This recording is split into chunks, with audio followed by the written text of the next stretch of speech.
sidoo kale qoraxdeena ayaa waxay tahay xidig aad iyo aad u weyn oo dhammaan ka xajmi weyn meerayaasha kale ee 8 ah.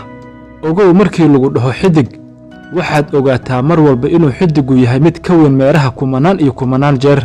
bal marka hadda waxaad qiyaastaa haddii aan barbar dhigno dhulkeena qoraxda inta uu cabir ahaan kala ekaan karo qoraxda. dabcan qoraxdaas aad u jeedo maalin walba inta ay la eg tahay xajmigeeda ayaa iyaduna waxaa ka sii xajmi weyn xidigo kale oo aad u waaweyn oo ka mid ah galagsigan aan ka tirsannahay ee Milky Way-ga. bal hadda fiiri xidigan oo kale intuu xajmi ku fadhiyo iyo intay la eg tahay qoraxdeena.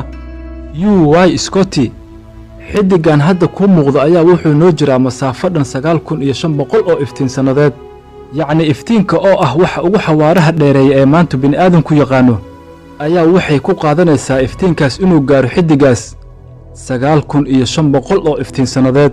weliba waxaad ogaataa in